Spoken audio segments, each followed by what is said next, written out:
El gobierno del presidente Hernández parecía que estos proyectos se iban a concretar, se los digo. Yo creí, porque lo miré a él entusiasmado, viajando a Corea del Sur. Inclusive alguna vez le dije a Tito Livio hay que acercarse ahí para aportar ideas, le digo, porque miro que esto va en serio.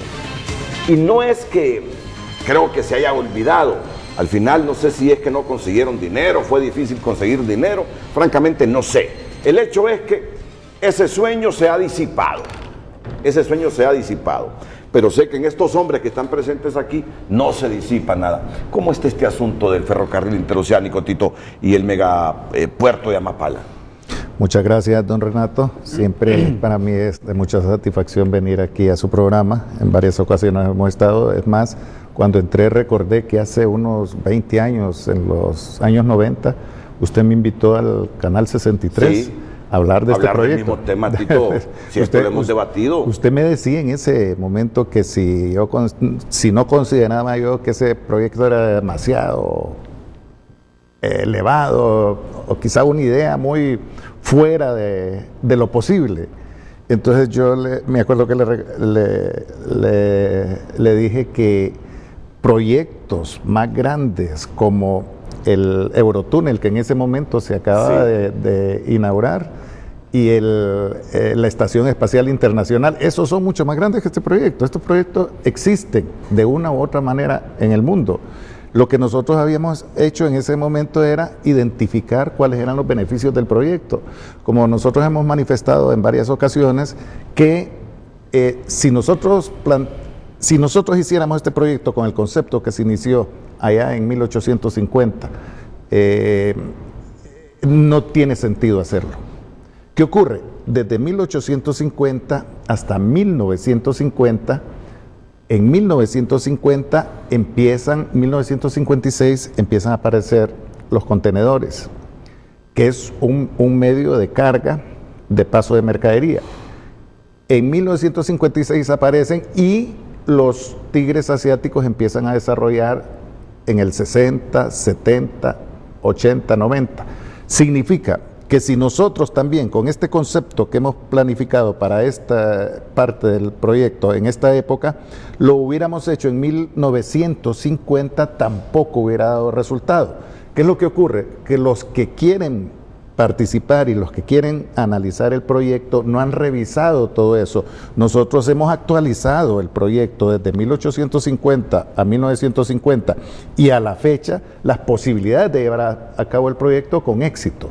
Porque el proyecto es de beneficio para el país y de beneficio para las potencias. Por ejemplo, en este caso, hemos estado claros que si no se involucran las potencias, que son China y Estados Unidos, no tiene sentido el proyecto. ¿Por qué?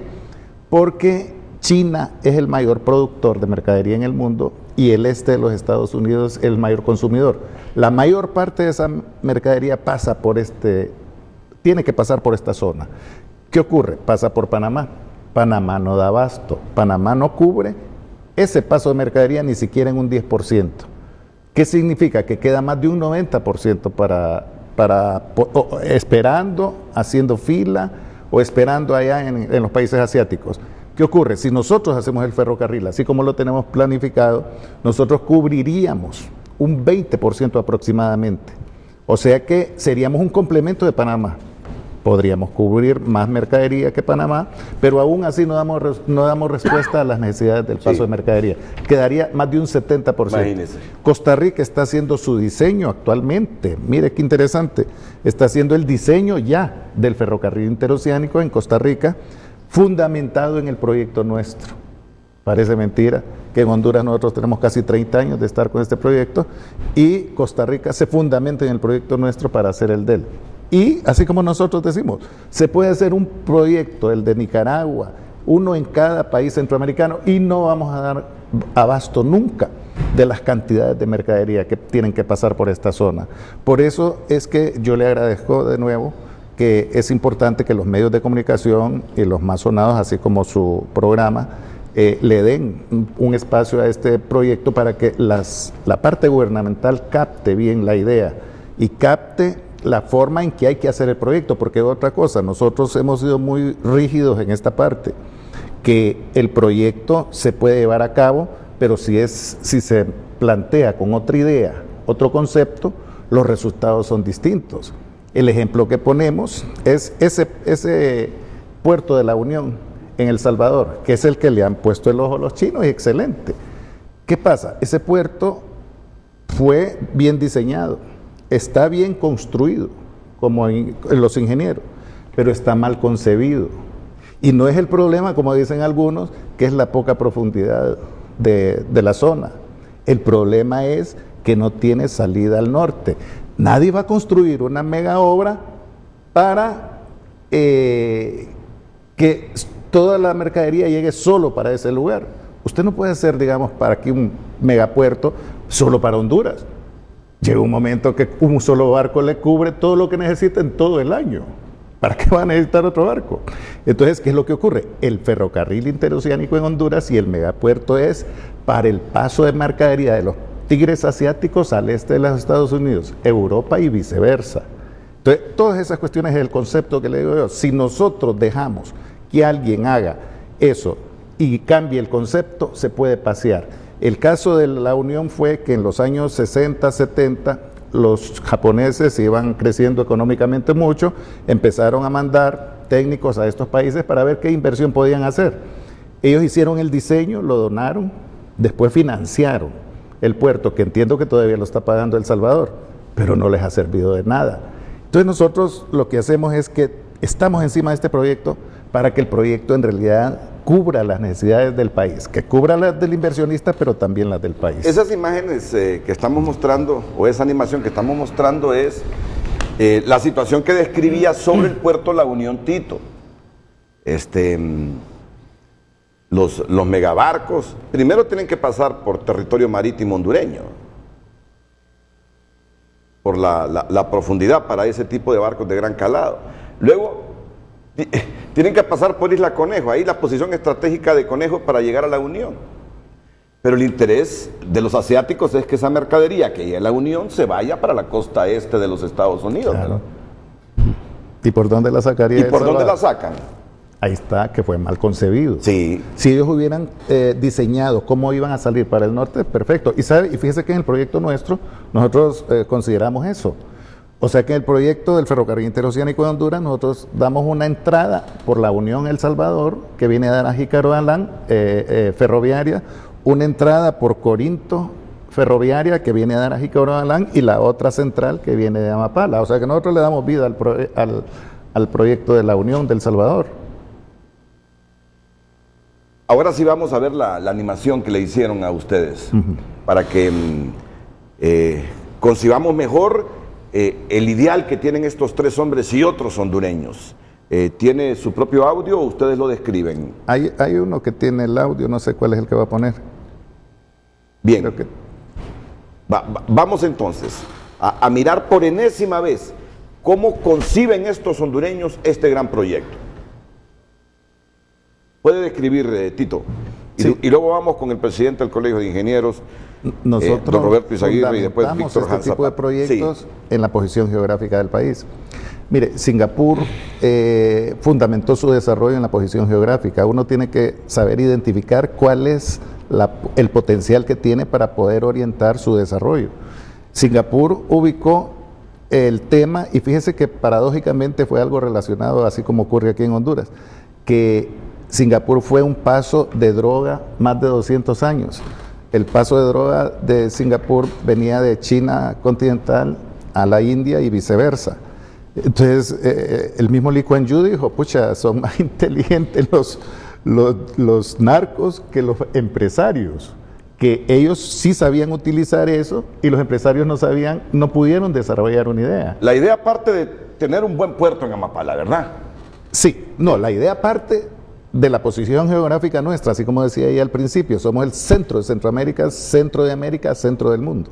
No, pero obviamente todo esto requiere de un buen puerto en Amapala. Sí, pero el buen puerto, que era lo que yo le estaba señalando de la Unión, si usted puede hacer un megapuerto en Amapala, pero si usted no le da salida pero salida real, porque si usted pone un megapuerto en Amapala para barcos de esta magnitud, de 10,000 hasta 20,000 contenedores, y usted no tiene ferrocarril, usted no hace absolutamente nada. No, correcto, estamos de acuerdo en eso. Los dos proyectos serían bestiales, como decimos los hondureños. O sea que si nosotros hacemos un megapuerto en Amapala y no hacemos el ferrocarril, no hicimos nada. Correcto, estoy de acuerdo. Ocurre lo que ocurriría lo que ocurre en El Salvador. ¿De dónde parte esto?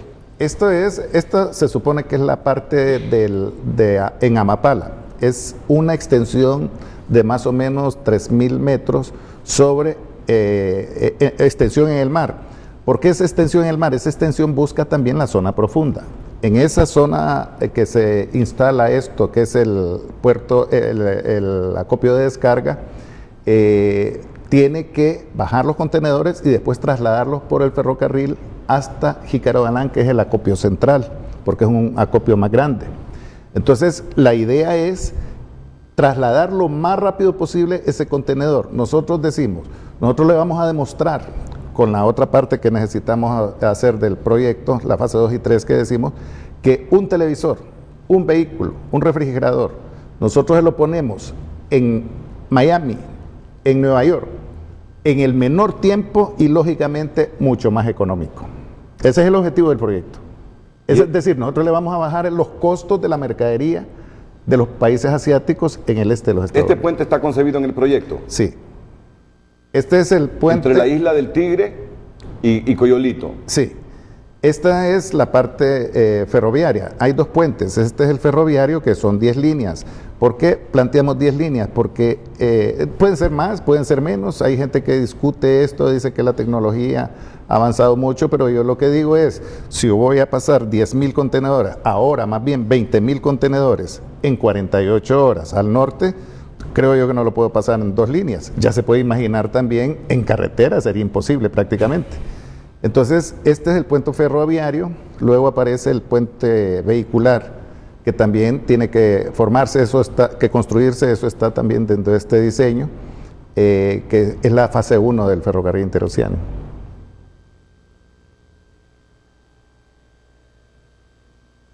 Aquí es el centro de acopio. Sí, esto ya es en Jícaro Galán, sí. En Jícaro Galán. Aquí entran las líneas centrales de Amapala y las líneas que vienen de el puerto La Unión de El Salvador y el puerto Corinto de Nicaragua. Ahí es donde se centra toda la mercadería. Eso es algo interesante también, importante en esto, que hay mucha gente que critica, incluso algunos técnicos que critican el proyecto, diciendo que sale muy caro descargar el contenedor, pasarlo por ferrocarril y volverlo a montar en otro barco para irlo a dejar. Correcto, si fuera así tan sencillo, así se ve. Pero en realidad lo que aquí se hace es redistribuir la mercadería. Ese contenedor que llega a Jícaro Galán sale en el barco que lo lleva a su destino final.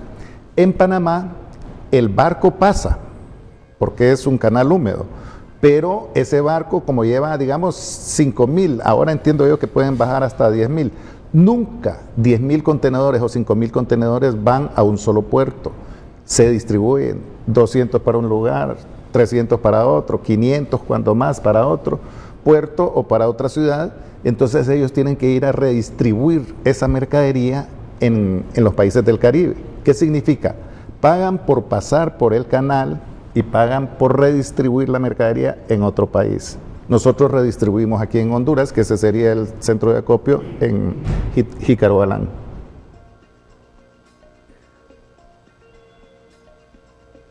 Es una inversión de miles de millones de dólares, Tito.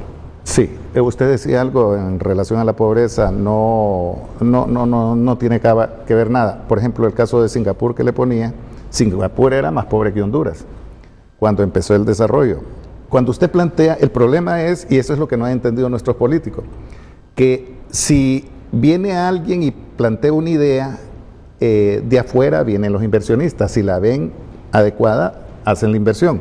Nosotros es que no nos han dejado el diseño completo, la fase 2 y 3 que venimos planteando, no nos han dejado. Si nosotros hacemos eso, va a tener el inversionista inmediatamente y lo va a construir el proyecto. ¿Y ese aeropuerto en San Lorenzo? Este es parte de lo que forma la ciudad de la Panacea, que le hemos puesto el nombre de la Panacea porque hemos diseñado una ciudad. Es la primera ciudad en el mundo, don Renato, diseñada para extender la esperanza de vida. ¿Había oído algo así? Hasta la fecha no se ha oído. Fíjese que el otro día estábamos platicando con una gente que ahí nosotros planteamos que ahí no van a haber vehículos con combustible fósil, van a ser eléctricos. Y estaba viendo, eso nosotros lo planteamos hace 25 años, y estaba viendo que China continental, este año, a principios de año, emitió una ley que dice que en el 2040 en China continental no van a haber carros con combustible fósil, solo eléctrico. ¿Por qué? Porque lo que se busca es el ambiente, el control ambiental. Entonces, esta ciudad es diseñada. La pregunta es, ¿por qué, así como alguien preguntaba, por qué la ciudad es modelo no y esta ciudad sí puede ser? Porque esta ciudad, si no la diseñamos, siempre se va a formar. Lo que nosotros estamos haciendo es diseñando el tipo de ciudad que queremos que se conforme ahí. Pero igual, si no diseñamos la ciudad, se va a formar. Hablemos del financiamiento, que es como la piedra en el camino siempre para estos proyectos. Mire, para el ferrocarril y para los megapuertos, que generalmente va unido, hay países que ya han hecho propuestas. No han tenido muy claro el proyecto y por eso es que se ha detenido. Pero en Europa, en China, Estados Unidos últimamente ha mandado gente que quieren ya la parte de la inversión y entrarle directamente al proyecto del ferrocarril. Lo que nosotros buscamos es que se haga con el concepto que nosotros hemos planteado. ¿Por qué? Porque aquí es donde pueden estar los fracasos de los proyectos. Y han fracasado proyectos en cantidad de países y proyectos gigantes. Bueno, incluso el Canal de Panamá, como hemos señalado, que esto es muy importante, que el Canal de Panamá fue concesionado por 99 años con los Estados Unidos. Panamá, 99 años deprimida económicamente. Apenas le entregaron el mismo proyecto, no era nada distinto. Panamá empieza a desarrollar al 7, al 8, al 11%. ¿Qué significa? Que si no se le da el criterio adecuado al proyecto, el proyecto no va a dar resultado. Y eso está en el diseño conceptual, que es lo que nosotros hemos planteado que queremos hacer. Este es el diseño conceptual, la fase 1 del diseño conceptual, pero queremos completar la fase 2 y 3. Esa ha sido nuestra lucha, creímos que este gobierno lo iba a hacer. Nosotros hemos tratado de comunicarnos con el presidente para hacer esta otra fase final. Incluso aquí, la última vez que estuvimos en su programa, le pedimos al presidente, pero imposible, entrar a que nos dé la oportunidad de presentarle la idea central. A mí mi pregunta es así, sencilla, pero directa. ¿Hay capitales interesados en todo esto, en hacer Claro todo que esto? sí, claro que sí, en todo el mundo. En todo el mundo. ¿Sabe cuál es la idea que nosotros tenemos en la fase 2 y 3? Presentar 8 maquetas, donde están los 3 megaproyectos y los proyectos que se derivan de ellos, para que vengan los inversionistas y que en cada maqueta, en cada una de las maquetas va a tener una pantalla gigante, donde va a ir el video del proyecto y el inversionista va a decir, estoy interesado en este proyecto. Resumamos. El mundo tiene dinero para estos proyectos. Lo que no tienen es el diseño. Nosotros estamos planteando el diseño conceptual ahí. Al tener don Renato, mire, este es el diseño de proyectos más grande en el mundo en este momento, pero no nos quieren apoyar. Resumamos. Fase 1. Esta. Fase 1 es Amapala, Jícaro-Galán. Es la parte del centro de acopio, hasta el centro de acopio. Jícaro-Galán. Ahí va Sí. lo del megapuerto, líneas férreas, Jícaro-Galán, centro de acopio. Ok. El centro de acopio en Jícaro-Galán. Fase 2. Fase 2 es el traslado de la mercadería del centro de acopio a Puerto Castilla, Puerto Cortés. Tenemos consideradas las dos. Ahí mismo va Ese es el ferrocarril, las líneas ¿verdad? férreas, sí, las líneas férreas. Y ahí va, en la fase 2 y 3 también va lo de la refinería en Puerto Castilla, astillero en Puerto Castilla, y las ciudades que se forman, y los proyectos de desarrollo. Nosotros, por ejemplo, en la parte de la refinería, hemos planteado la zona que se va a industrializar la agricultura en el departamento del Ancho. Eso fue un plan completo y eso iría en la fase 2 y 3. Es decir, nosotros en eso, Renato, tenemos el desarrollo integral de Honduras. Hemos planteado así, en menos de 20 años Honduras es un país desarrollado, completamente desarrollado. Nosotros creemos que con esta fase 2 y 3, si se inicia ahora, en menos de 3 años Honduras está arrancando ya los 3 megaproyectos y Honduras está creciendo a más del 7%, porque tenemos gente especialista en proyectar el crecimiento económico en relación a los proyectos. Tenemos que ir a una pausa comercial. Ya luego venimos con el presidente del Colegio de Ingenieros, que también es el presidente del Comité para Construcción del Ferrocarril Interoceánico en Honduras, don Rigoberto Izaguirre, y el presidente del Comité Pro Construcción y Megaproyecto de Amapala y secretario del Comité Pro Construcción del Ferrocarril Interoceánico en Honduras, don Víctor Han Zapata. Atentos, algunos en su nivel de pesimismo dirán, está loco Tito Livio Sierra. Tito es un soñador, al igual que lo es el ingeniero Izaguirre, que lo es el ingeniero Víctor Han. Pero estos soñadores tienen sustento, pero no se les escucha. A Tito no lo escuchó Mel, porque yo a Tito lo vengo escuchando antes de Mel. Ascona se lo planteó a usted. Sí. Al ingeniero José Ascona se lo planteó. Ahí iniciamos, sí. En el 89. ¿Y Ascona qué decía de todo esto?